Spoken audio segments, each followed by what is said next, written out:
Muy bien, no saben lo difícil que fue para mí preparar este tema, pero espero en el Señor que no diga sandeces. Lo bueno que aquí está el pastor, entonces algo que pues no le parezca, me avienta el agua o algo así, pero no se crean, solamente se va a hablar la Biblia, así que si me mantengo en esa raya no creo que la riegue tanto.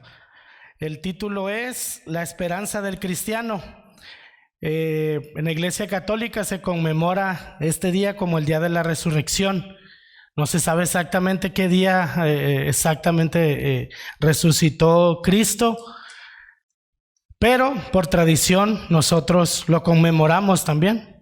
Pero es un día que todos debemos de conmemorar día a día y conmemorar la resurrección de Cristo. Pero la resurrección de Cristo es un paso para llegar a comprender la esperanza del cristiano. Les pido que en sus Biblias busquen 1 Tesalonicenses 4, 13 al 18.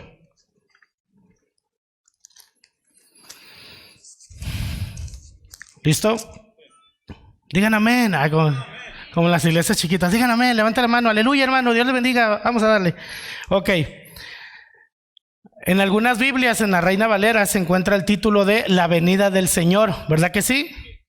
Muy bien, pues de eso vamos a hablar hoy hermanos, de la venida de nuestro Señor Jesucristo.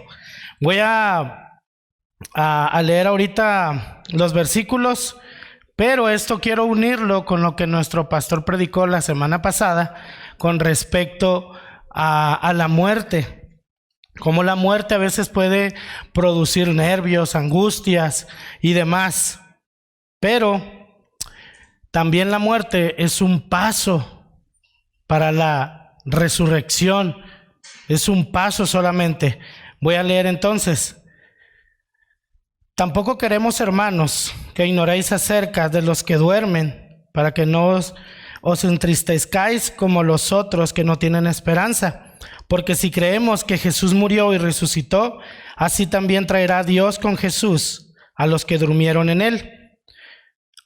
Por lo cual os decimos esto en palabra del Señor, que nosotros que vivimos, que habremos quedado hasta la venida del Señor, no precederemos a los que durmieron, porque el Señor mismo con voz de mando, con voz de arcángel y con trompeta de Dios descenderá del cielo, y los muertos en Cristo resucitarán primero. Luego nosotros los que vivimos, los que hayamos quedado, seremos arrebatados juntamente con ellos en las nubes para recibir al Señor en el aire.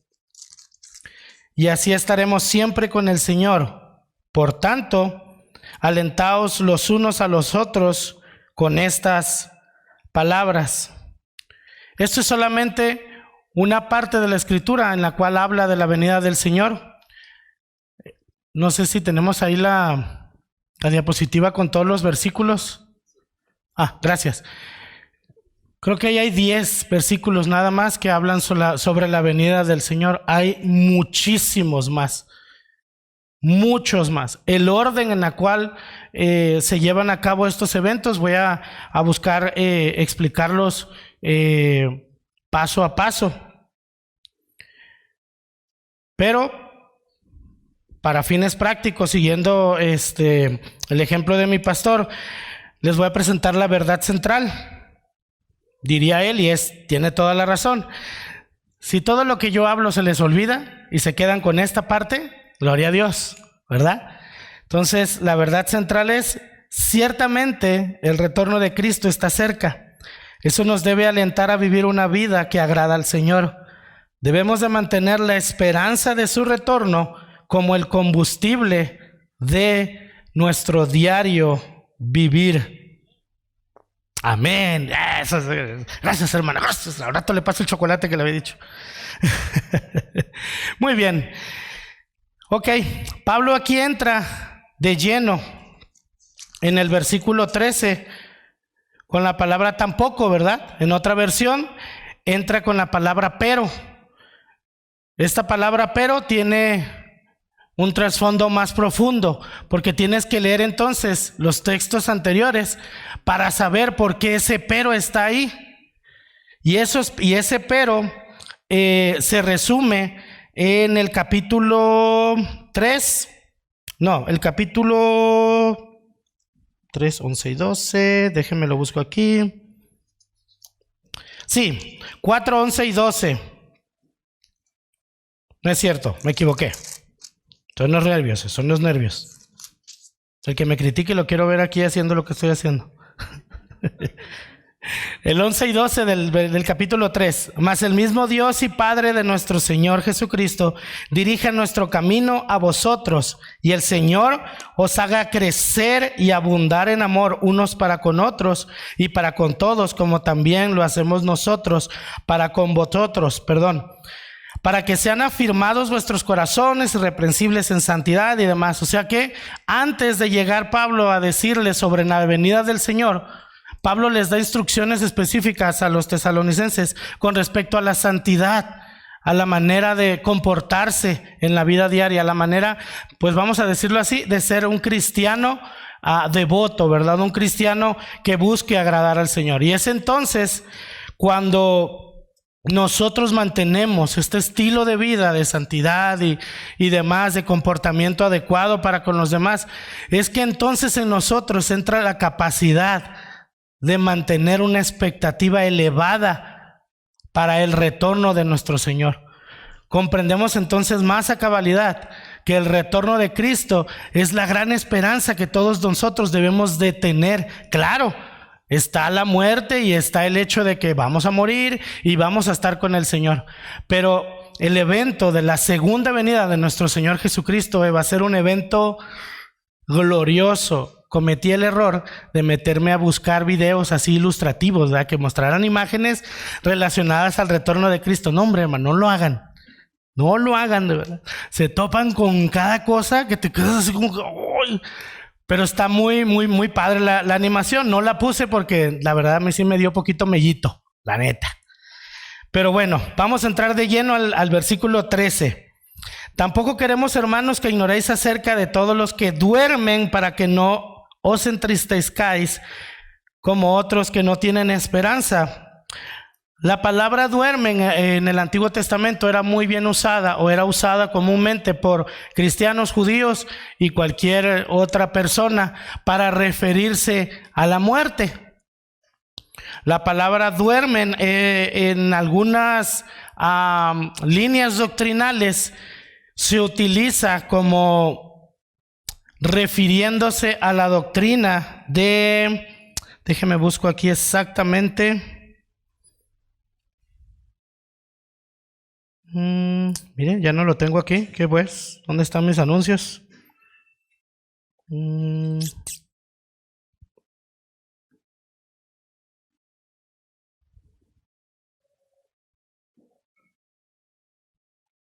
Sí, ya. La doctrina de el dormir intermedio, si más no recuerdo, era como algunas personas creen. Fíjense bien esto, está bien complicado, pero voy a buscar explicarlo. Que una persona muere en Cristo, obviamente en Cristo, muere, y su espíritu se va a un tiempo de pausa, donde no pasa el tiempo, no hay espacio, no hay nada, es simplemente una pausa. Y cuando venga la segunda venida del Señor, inmediatamente, caray, ¿qué pasó? Pues ni cuenta se va a dar que pasó 100 años, 200 años, 300 años. Y cuando despierte y esté en Cristo, pues delante de quién va a estar, de su Señor, ¿verdad? Esa es una doctrina. Yo me inclino más por la postura de decir que la persona duerme o muere y su espíritu va delante de Dios inmediatamente. Yo me inclino más a esta postura, porque si no me corre el pastor. No se crea. No se crea. Pero tiene más, la otra doctrina es muy rebrujada, habla de tiempo, espacio y demás, cosas que no vienen en la Escritura tal cual, es una interpretación solamente. Pero la Escritura es bien clara donde menciona que van a morir y el espíritu se va a ir, pero el cuerpo obviamente se va a quedar.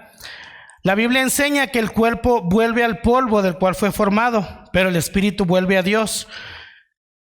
Incluso en el Antiguo Testamento se enseña esto. En Eclesiastés 12:7 leemos: Antes que el polvo vuelva a la tierra como era, y el espíritu vuelva a Dios que lo dio. El polvo, es decir, nuestro cuerpo. En Génesis 3:19, vemos que Dios le dijo a Adán: polvo eres y en polvo volverás. Fue el cuerpo de Adán tomado del polvo y fue el aliento de Dios, el Espíritu del Señor, el que le dio vida a Adán, ¿verdad?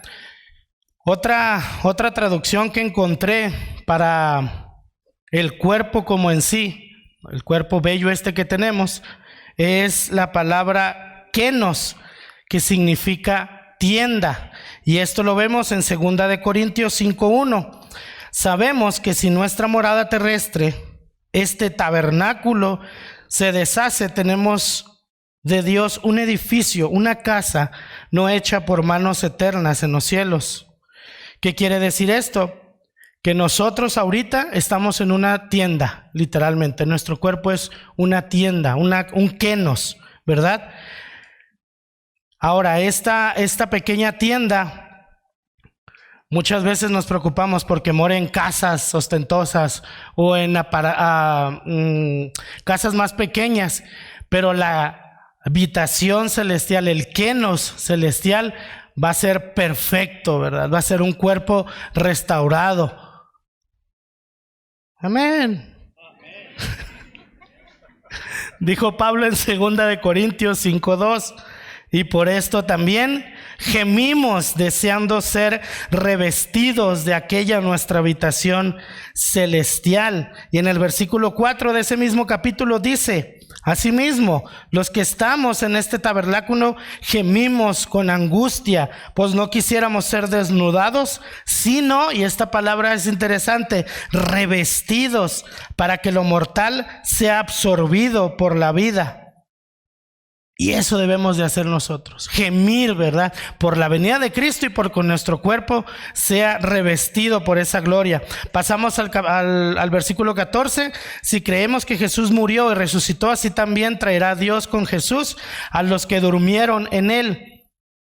El énfasis de Pablo aquí a resaltar es: Jesús murió y resucitó. Aleluya, ¿verdad? Aquí no dice que él murió, que él durmió, sino que él murió y resucitó. Ahora, en la Biblia se describen 3 clases de muerte. Una es la muerte física, que esa es cuando el espíritu se separa del cuerpo, y ahorita, entonces, no se crean, eso ya no. 2, después está la muerte espiritual.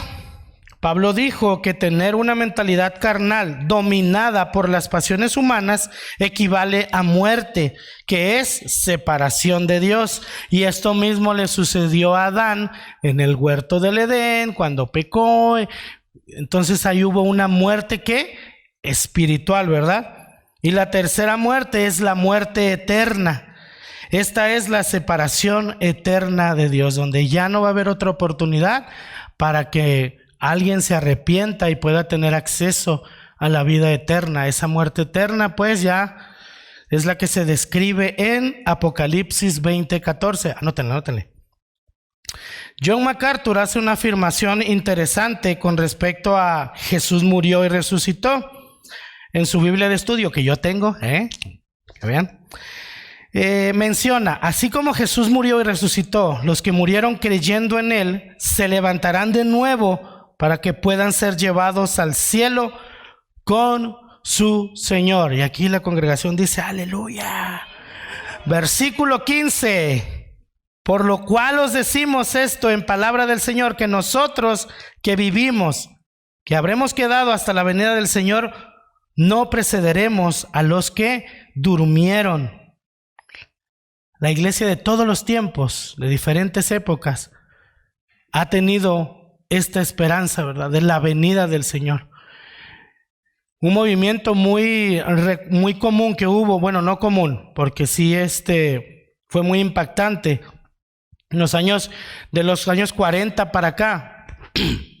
por ahí de los años 60 se afirmó más fuerte en Estados Unidos, refiriéndose a que ya Cristo ya venía. Y en la mayoría de las iglesias se decía, es que ya Cristo ya viene, y ya Cristo ya viene. Y mensaje tras mensaje era, es que ya Cristo ya va a venir. Y la manera en que esta iglesia se movía con esa expectativa era impresionante, porque había iglesias desbordadas de gente que tenía la certeza de que Cristo ya venía. ¿Dónde estamos nosotros entonces? ¿Dónde está la esperanza que nosotros debemos de tener? Tenemos que recordar, el Señor ya viene, hermanos. Me encanta un ejemplo, o algo que hace el pastor, que ya no lo ha hecho, por cierto, referente a que cuando salgas de aquí, dice, voltea al cielo. ¿Quién sabe si hoy sea el día en el cual el Señor venga? ¿Verdad? Y yo me acuerdo que yo lo escuchaba y decía, uy, híjole, y si viene y luego no veo a Samara correr más grande, que no sé qué. Pero decidí yo en lo personal decir, qué glorioso sería que a esta generación, a nosotros, nos tocara ser partícipes de ver a nuestro Señor descender del cielo y ver a los muertos resucitar y la iglesia ser arrebatada. Ya me estoy adelantando, ahorita vamos para allá. Su segunda venida es la bendita esperanza de la iglesia para la plena consumación de su reino. El término que el Nuevo Testamento usa con frecuencia para señalar el retorno de Cristo es parusía. Parusía se refiere a la aparición, manifestación o venida de Jesús en gloria al final de los tiempos. Se refiere a la expectativa que tiene la iglesia en cuanto a su segunda venida. Entonces ya ahora aprendieron una palabra nueva entre ustedes. ¿Tienes parusía, sí o no? ¿Tienes parusía, sí o no? ¿Verdad?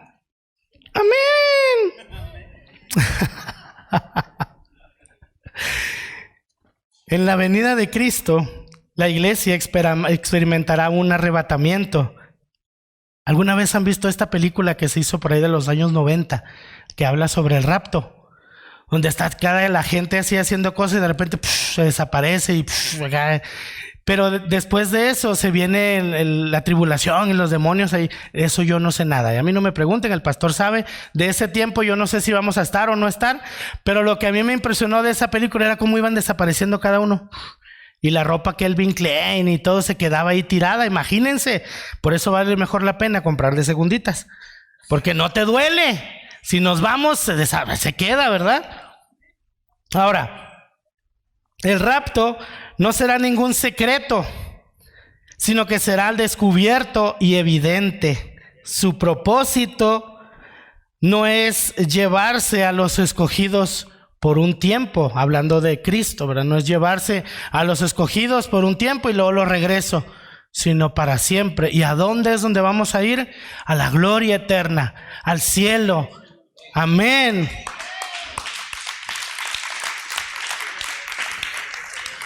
El propósito del rapto es hacer posible que los santos se reúnan con Cristo, con su Señor, ¿verdad? En el aire, cuando Él regrese, y así formar parte de su comitiva durante su descenso triunfal desde el cielo.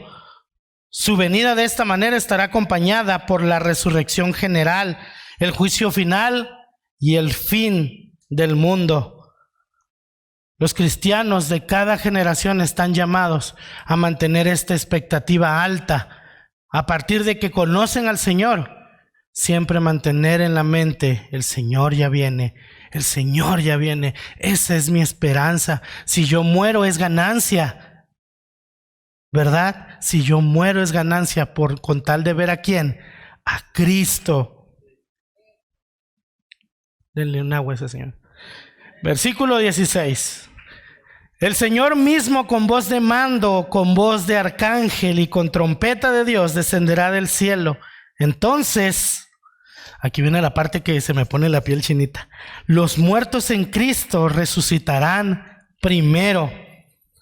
Aquí dice el Señor mismo, no es que va a mandar a alguien más, sino que Jesús mismo va a descender del cielo. Él no estará enviando una comitiva ni un representante. Él no va a venir ni tan siquiera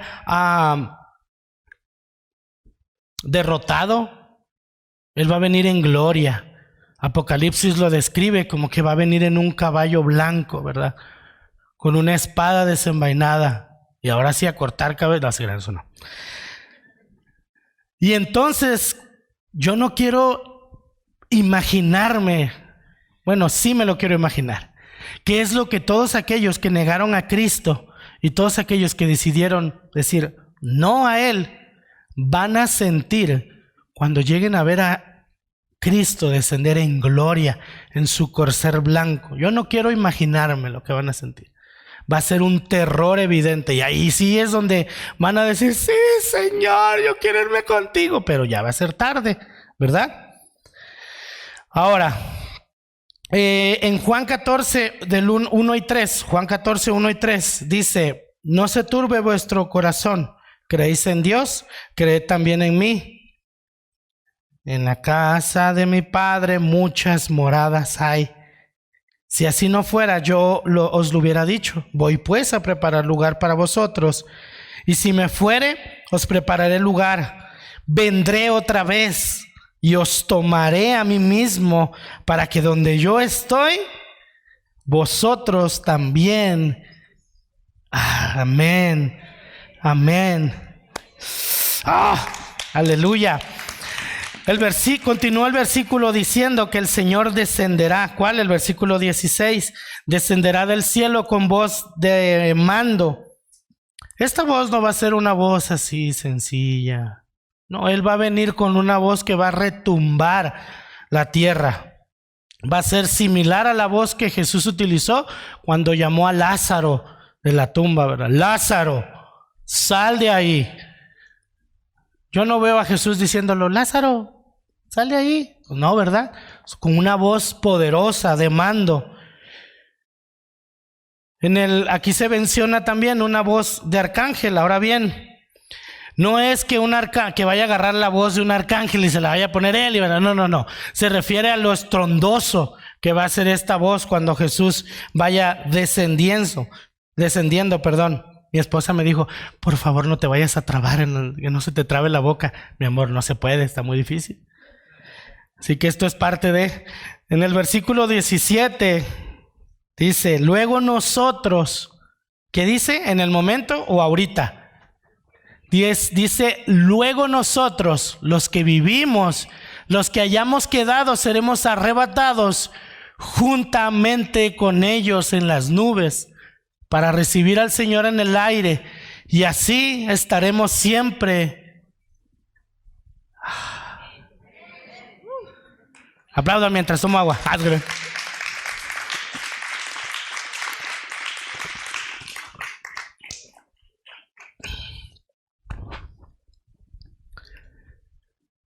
Se predica solo este versículo. Lo dice solo. Este es uno de los versículos en los cuales tú no necesitas mucho diccionario bíblico ni haber cursado en un seminario teológico para comprenderlo fácilmente, ¿verdad? Pero lo voy a explicar de todas maneras. La palabra arrebatado significa asir apresuradamente, arrebatar, levantar o raptar. Tras la resurrección de los muertos, el espíritu de cada uno de ellos, que ya había estado con el Señor, se unirá para siempre con su nuevo cuerpo resucitado. Y los cristianos que estén vivos, espero y seamos nosotros, seremos arrebatados, seremos tomados. Y es ahí cuando esa escena en la cual la ropa cae. También vi una animación muy buena, esa sí me gustó porque se veía no había tanto música acá de miedo, donde literalmente las personas estaban haciendo sus quehaceres e inmediatamente su ropa cambiaba y tomaba forma la ropa de un blanco brillante y ascendían, y eran multitudes las que iban ascendiendo. Y en el centro de todo estaba una luz tan brillante, más brillante que el sol, y era Jesús esperando a sus escogidos. Este evento constituirá un procedimiento muy ordenado, porque así lo dice, ¿verdad? Los muertos resucitarán primero. Podemos imaginarnos entonces a este Esteban, que fue, se dice, uno de los primeros mártires, ¿verdad? Saliendo de la tumba, victorioso, porque ha vencido la muerte en ese momento, dirigiendo a todos. Síganme, allá está el que murió por nosotros, dirigiendo la comitiva, ¿verdad? Acercándose a su Señor. Se me pone la piel chinita. Finalmente, si nosotros estamos con vida en ese tiempo, subiremos en la parte de atrás de ese desfile. A mí no me interesaría estar atrás, en medio, en la orilla, con tal de ir caminando hacia el Señor. Ok, ¿y qué tiene que ver esto con mi vida? ¿Qué tiene que ver esto, todo este rollo que está diciendo Cristian aquí enfrente? ¿Cómo esto lo voy a aplicar yo a mi vida? ¿Qué aplicación le doy a mi vida diaria? Pues la misma Biblia lo responde en el versículo 18.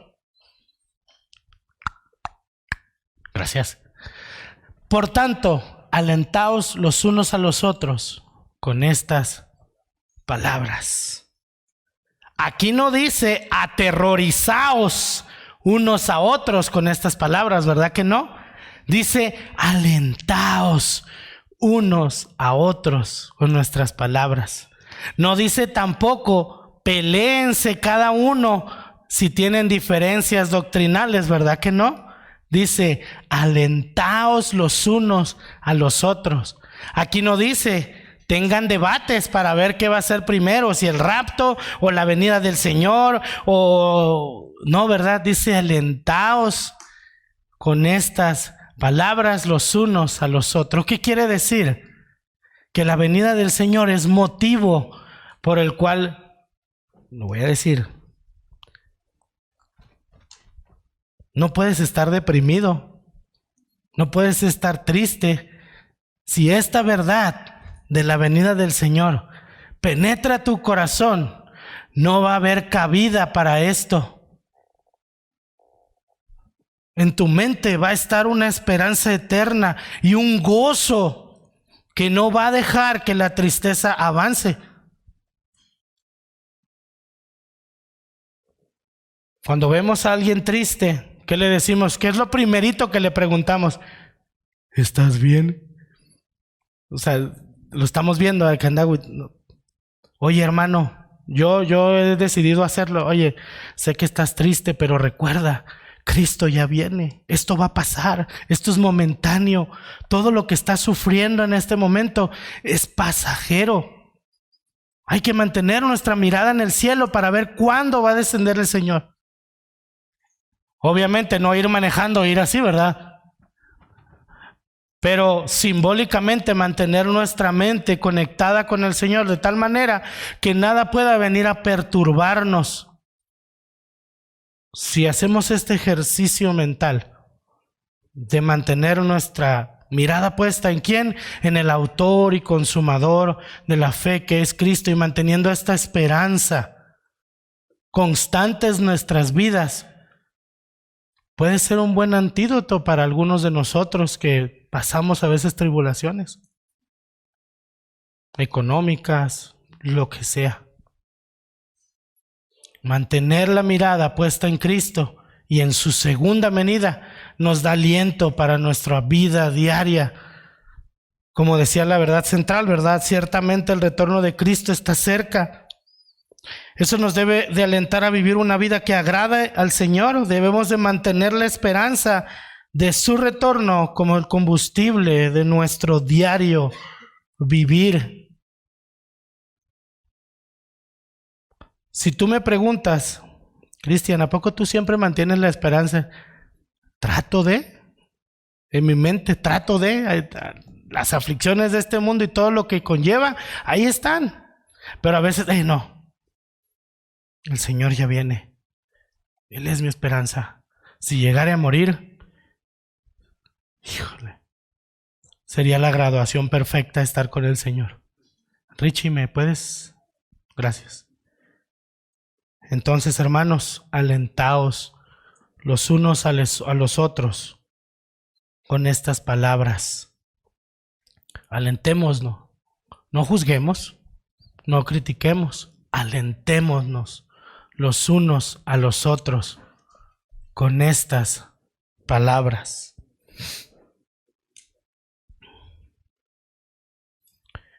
Pero ahora quiero hablarles a aquellas personas que no tienen su esperanza puesta en Cristo. ¿Qué esperas? A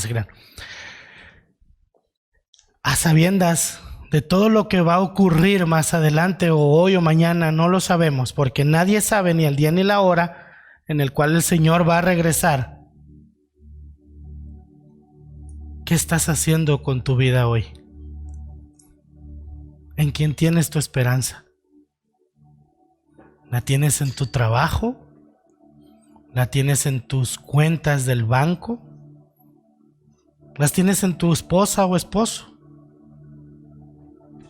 Nuestra esperanza debe de estar en el glorioso retorno de Cristo. ¿Podrían cerrar los ojos, por favor? Gracias.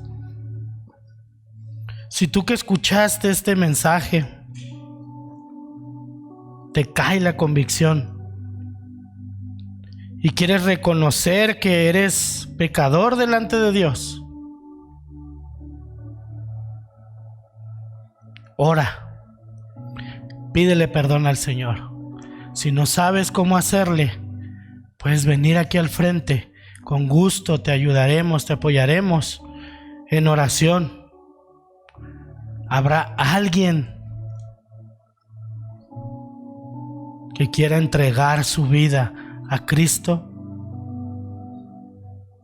¿Habrá alguien que quisiera mantener ese nivel de esperanza para con el Señor?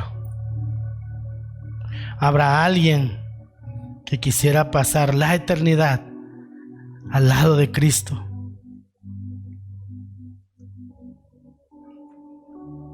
Muy bien.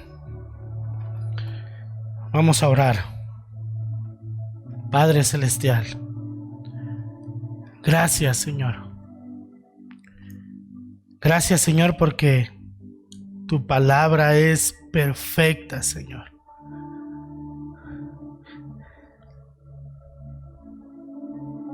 En ella tú nos das aliento, en ella tú nos das consuelo, en ella tú nos das esperanza, Señor. La esperanza de que un día tu Hijo regresará en gloria, en poder.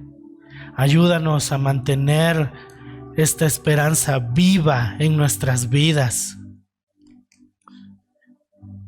Que no haya nada que pueda perturbar nuestra mente y nuestro corazón y distraernos de ti, Señor. Señor, bendice a esta congregación, Señor. Como hasta ahora lo has hecho, llénanos de ti. Y ayúdanos, Padre, a caminar con esta visión de mantener una esperanza firme en ti, Señor. Padre, te glorificamos por lo que tú eres, por lo que tú haces y lo que harás en y a través de nosotros. Tú eres digno, Señor. Tú eres santo. Y a ti, Señor, sea toda la gloria por los siglos de los siglos. Y Pan de Vida dice, amén. Dios les bendiga.